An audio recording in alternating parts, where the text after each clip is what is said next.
Willow Creek was the kind of place where time seemed to slow down. The streets curved gently like they'd been drawn by an artist's hand. Towering elms and stately oaks lined each block, their branches forming canopies that filtered golden sunlight onto the pavement below. During the spring, pink blossoms fluttered down like soft confetti. In the fall, amber leaves rustled under the wheels of strollers and scooters as families strolled together to the late afternoon hush. Each house in Willow Creek seemed to tell the same story. Freshly painted shutters, trimmed hedges, and porches with wind chimes that sang with the breeze. There was an unspoken harmony to the way everything looked, like a small town lifted straight from a storybook.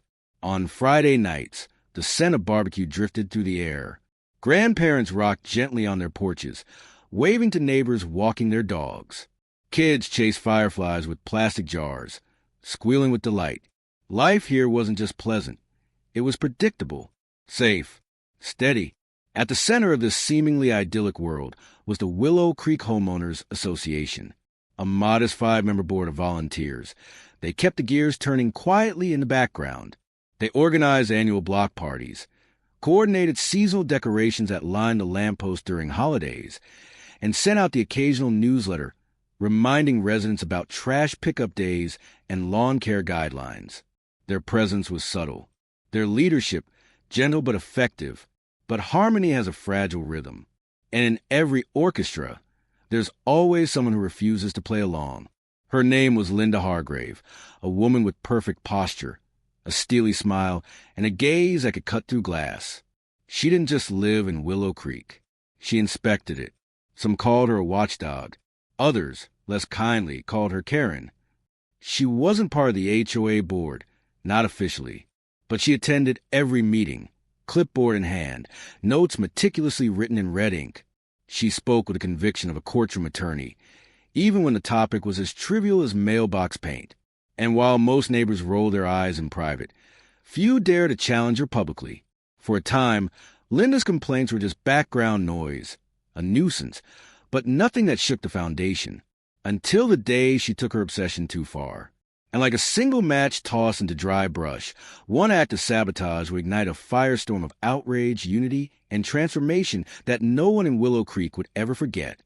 To most, the park nestled at the heart of Willow Creek was a slice of childhood heaven. A colorful play structure stood proudly in the center, its slides sun-warm and gleaming, its swings creaking with joy. A sandbox sprawled nearby, filled with soft golden sand that sparkled under the daylight. Every afternoon, it came alive with the sound of little hands digging, plastic buckets clinking, and the unfiltered laughter of children building castles and make-believe worlds. It was, in every sense, the soul of the neighborhood. But to Linda Hargrave, it was an eyesore. Her home faced the park directly, prime real estate by anyone's standard. Yet instead of embracing the cheerful commotion as a sign of a vibrant community, Linda viewed it as a breach of her peace and of the neighborhood's standards. She began small, a letter to the HOA, citing noise disturbances from the sandbox area. Then came the photos, close-up shots of forgotten juice boxes, abandoned sand shovels, and what she dramatically labeled as biohazards, which in truth were nothing more than sticky fingers and melted popsicles. At every HOA meeting, she spoke with increasing urgency. We need order, cleanliness, regulation. Her voice was calm, but laced with disdain. The other board members, especially HOA President Mark Delaney, tried to defuse the tension. He was a calm, fair man in his early 60s, known for mediating disputes with a smile. He reassured her the park was well maintained. The parents volunteered regularly. The kids? Just being kids. But Linda wouldn't be pacified. She brought binders, highlighted bylaws, suggested new park policies, ones that quietly choked the fun out of the place. No loose sand. Quiet hours starting at 5 p.m. Permit required for group play over 3 children. Neighbors began whispering. She's trying to shut down the park without ever saying it out loud. Still, most thought it was just another phase of her endless complaints, that she'd eventually tire the battle and move on to policing mailbox heights again. They were wrong, because Linda wasn't done. She was just getting started. And soon, her campaign would stop being words on paper and turn into action. It was late April when Linda Hargrave's obsession turned from annoyance to something darker. The sandbox had remained a thorn in her side, a glaring reminder that not everything in Willow Creek conformed to her vision of suburban order. The kids hadn't stopped playing. If anything, more families had moved into the neighborhood, drawn to the community spirit the park fostered. And the sandbox? It was the epicenter of it all. Linda, from behind her lace-curtained windows, watched it all with mounting irritation. Every grain of sand tracked onto the path felt personal. Every shriek of laughter a needle in her ear.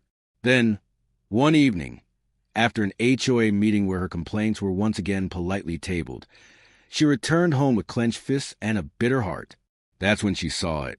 In the corner of her garage, a large metal bucket, half filled with cold fireplace ash from the winter months. Gray, fine, discreet, a mundane byproduct of a few chilly nights, now forgotten, but as she stared at it, her mind began to spin. Ash was technically organic, she reasoned, but it was dirty, sooty, likely filled with trace residue from the wood, and possibly even firelighter chemicals. It wouldn't kill anyone, but would surely raise concern if discovered in a children's sandbox. It might even trigger a shutdown for cleaning, or better yet, a total removal. She didn't want to harm anyone, not physically, but if she could make that sandbox appear contaminated, maybe the HOA would finally act. Maybe they'd take her seriously. The justification played in her mind like a rehearsed speech. It's not vandalism, it's a necessary intervention. She waited for the right night. The park had no security cameras. The motion lights near the playground had long since stopped working, something she herself had once complained about, ironically. And so, on a quiet, windy Sunday night, when most families had turned in, Linda stepped out under the cloak of darkness. She wore dark gardening clothes and gloves. No jewelry, nothing reflective. The bucket of ash was heavier than she expected, but she carried it, step by quiet step, across the grass, past the benches and toward the sandbox. The moon cast a faint glow on the plastic edges. The sand, usually golden and soft, looked pale under the dim sky. With a final glance around, Linda tipped the bucket. The ash poured like a ghostly veil, coating the surface in uneven streaks of gray. The wind picked up, scattering into swirls, some of it spilling beyond the borders. She coughed once, instinctively pulling her sweater up over her nose. It stung more than she thought. When the bucket was empty, she hesitated. The sandbox looked different now. Smudged. Sickly. Not ruined, but definitely off. She stepped back, accidentally leaving faint dusty footprints on the sidewalk behind her. But in her mind, the job was done. No cameras. No witnesses. And plausible deniability, if anyone asked. Linda Hargrave had set her plan in motion. By morning, Willow Creek would wake up to a mystery, and she would be waiting with concern and a suggestion to close it all down until it's safe. The following morning dawned crisp and clear. Birds chirped lazily in the early light. A few neighbors were already out, watering their lawns, sipping coffee on porches. The kind of peaceful suburban morning Linda had always claimed to crave. But that peace shattered at exactly 8:12 a.m. Sarah Kim, a young mother of two, arrived at the park first. Her twin daughters, Mia and June, raced ahead with sand toys in hand, their tiny sneakers slapping against the pavement. "Wait for me, girls." Sarah called, still unbuckling the folded camp chair from the back of her car. The girls reached the sandbox first and stopped cold. "Mommy," one of them cried out, "the sand is weird." Sarah walked over, frowning, then froze. The entire surface of the sandbox was streaked in grayish-black. The one soft sand was unevenly clumped and coated in an ashen powder. A faint scent hung in the air, burned wood and something chemical. "Oh, my God," Sarah whispered. She grabbed her girls, pulling them back instinctively. Moments later, another family arrived. Then another. The reactions were the same. Shocked expressions, concerned murmurs, phones coming out for photos. Within 20 minutes, a dozen parents stood in a loose circle around the sandbox. No one knew exactly what they were looking at, But everyone knew something was wrong. Don Miller, a retired firefighter and longtime resident, stepped forward and crouched beside the sandbox. He ran a gloved finger through the top layer. "Looks like wood ash," he muttered. "Could be from a fireplace. But this amount? This was dumped." "Deliberately?" someone asked. He stood up slowly. "It didn't fall from the sky." Sarah quickly opened the neighborhood's private Facebook group and posted the first alert. "Do not use sandbox, looks contaminated with fireplace ash or something similar. Possibly dangerous. Keeping kids out. HOA, please investigate." Within minutes, reactions poured in. Comments. Angry emojis. More photos from arriving parents. The tone shifted from confusion to outrage. And watching from behind her second-story window, Linda sipped her tea with a calm smile. She didn't say anything in the comments thread. She didn't need to. The chaos she'd hoped for had arrived, right on schedule. By noon, Hawthorne Hollow was buzzing, louder than it had been in years, and not in a good way. The park was now cordoned off with bright yellow caution tape hastily tied between traffic cones. A handwritten sign had been planted in front of the sandbox. Temporarily closed, contamination under review. Philip, the HOA president, had rushed over mid-morning when the reports started pouring in. He arrived in khakis and a half-buttoned polo, still clutching a travel mug of lukewarm coffee. After a brief inspection, he looked rattled. This wasn't an accident," he said, barely hiding his frustration. "And whoever did this knew exactly what they were doing." Some residents murmured agreement. Others paced angrily. The children, confused and disappointed, clustered around parents who struggled to explain why their favorite play spot was suddenly off limits. Linda, of course, was present. Not near the sandbox. Oh no, that would be too obvious.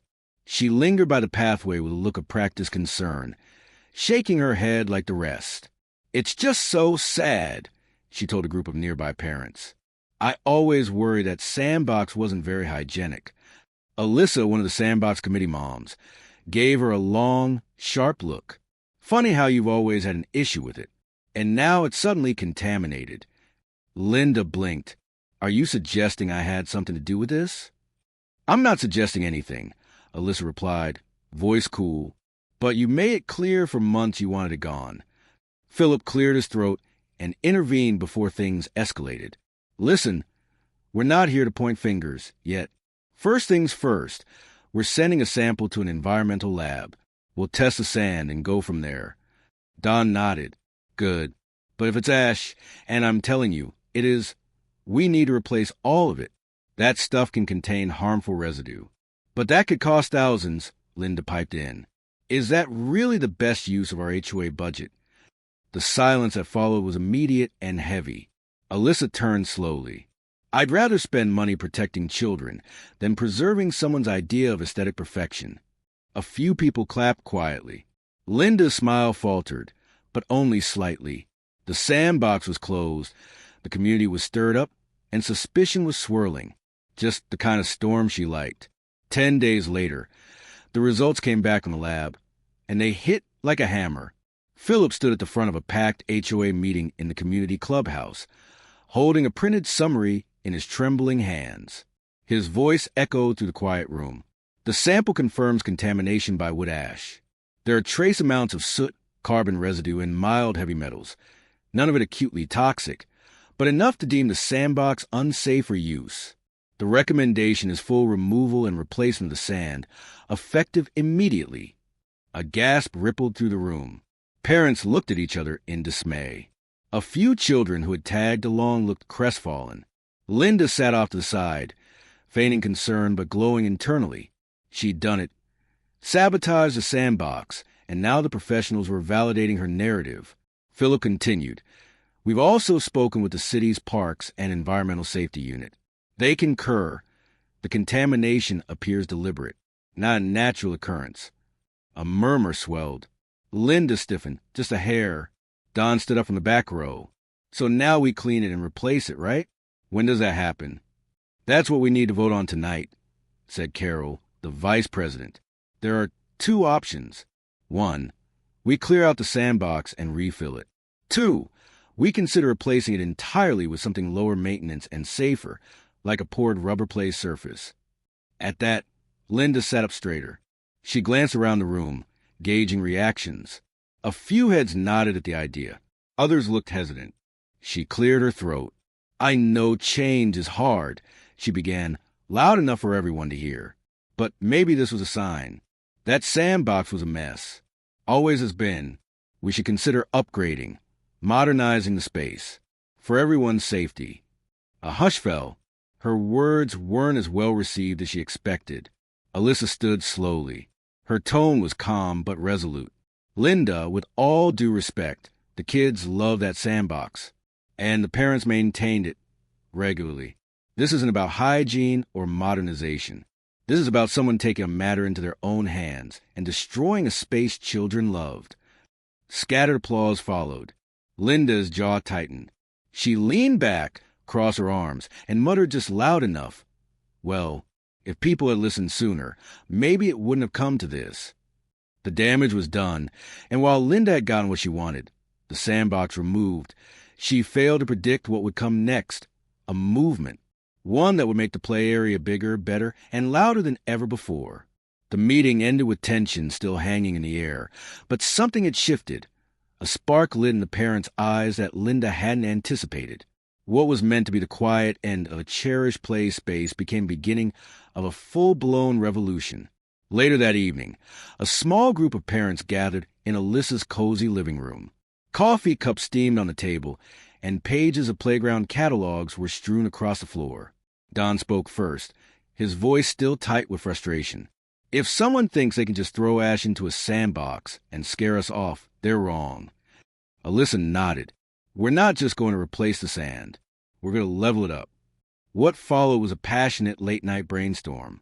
The idea wasn't just to bring back the sandbox. It was to reimagine the space entirely. A new surface, new equipment, a vibrant, inclusive environment that welcomed kids of all ages and abilities. The group formed a plan. Design, poured-in-place rubber flooring that came in rich, natural colors with fun, embedded patterns, hopscotch grids, winding paths, faux streams for imaginative play. Equipment, multi-level climbing structures, a modern toddler-safe slide, interactive wall panels, and even a few raised sand tables for kids who loved to dig but needed more structure. Accessibility, features that welcome children with mobility devices, smooth pathways, sensory panels, and shaded seating areas for caregivers. Funding strategy, a hybrid approach, some money from HOA reserves, some through crowdfunding, and the rest via donation from local businesses, and matching grants from a county recreation program. By the end of the night, they had a name for the campaign. Project Play Again. Word spread like wildfire. Posters went up. Social media buzzed. Kids drew crayon renderings of their dream playgrounds and taped them to mailbox posts. And Linda?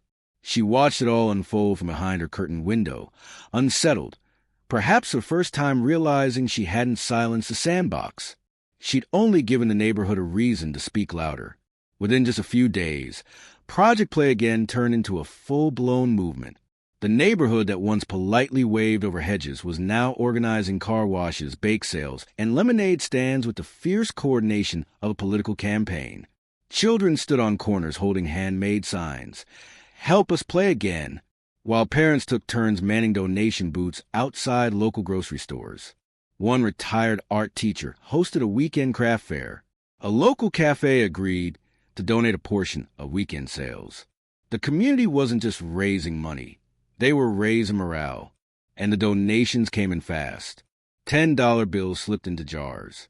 $50 Venmo transfers from old neighbors who had moved away but still felt tied to the block. A generous $1,000 check from a local contractor who remembered pushing his daughter on the old swing set when she was little. The Facebook group that once simmered with petty complaints now overflowed with updates, volunteer sign-ups, progress charts, and photos of children excitedly peeking to the orange mesh that surrounded the renovation site. Meanwhile, Alyssa and Dawn compiled official quotes and blueprints from playground companies. A professional rendering of the redesigned park was printed on a large board and set up at the community center, a vision in green, blue, and honey brown. with rubber flooring that mimicked nature and safe, sensory-friendly equipment that kids could grow with. Even the HOA, initially cautious, voted unanimously to match the funds already raised. They issued a statement. The acts that damaged our sandbox try to divide us. Instead, they brought us together.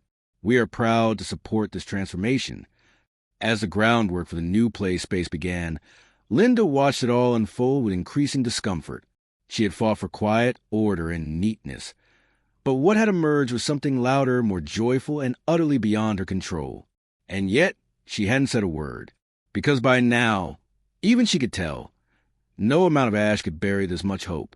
The construction phase passed in a flurry of cement mixers, rubber granule deliveries, and curious children pressing their noses against safety barriers. Parents brought popsicles for the workers. Volunteers laid out shade tents to keep things cool. And through it all, anticipation grew like a rising hum across the neighborhood. Then came the announcement. Grand reopening. Saturday at 11 a.m. The date was circled on calendars, shared in Facebook events, whispered about at school pickups. When the day arrived, it was as if the entire neighborhood exhaled at once.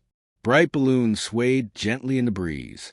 A homemade sign stretched across the newly renovated play area read, "Welcome to the Hawthorne Playgrove, built by love."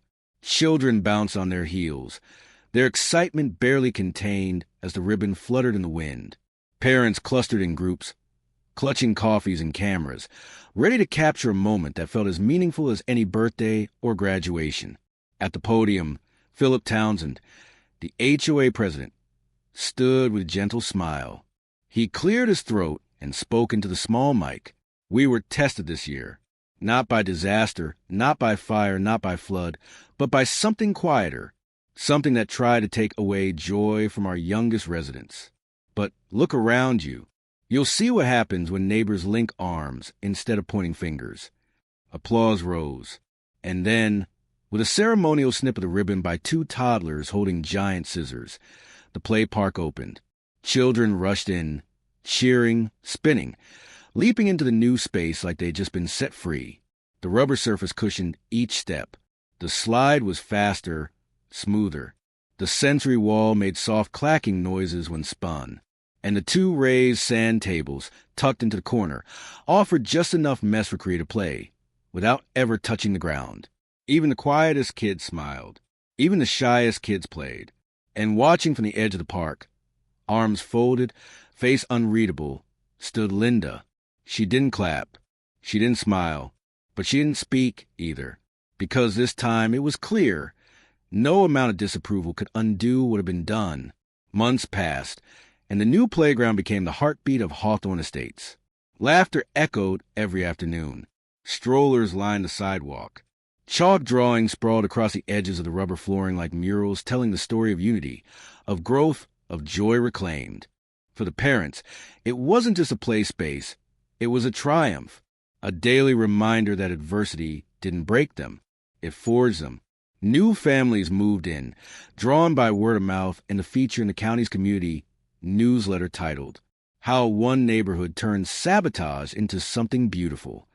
They heard whispers of how the park had once been targeted, how the sandbox had been destroyed under the cover of night. But they didn't remember the ash. They remembered the energy, the way the neighborhood rose together, like roots intertwined beneath their feet. And Marjorie? She grew quieter, less combative. Her last few months in the neighborhood were marked by distance. Curt nods at HOA meetings, silent walks past the play area. She eventually sold her house and left, citing a shift in community priorities in her departure letter. But everyone knew she hadn't been ousted. She had simply been outgrown. And in her place, sprouted sunflowers planted by the kids along the fence. Bright chalk messages on the sidewalk that read, "Thank you, Mom and Dad. We love this place. Team Hawthorne forever."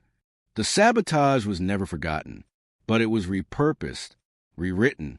And in the center of all, that new rubber floor gleamed in the summer sun, a soft, springy surface where children could fall and rise again, where they could be loud and messy and real.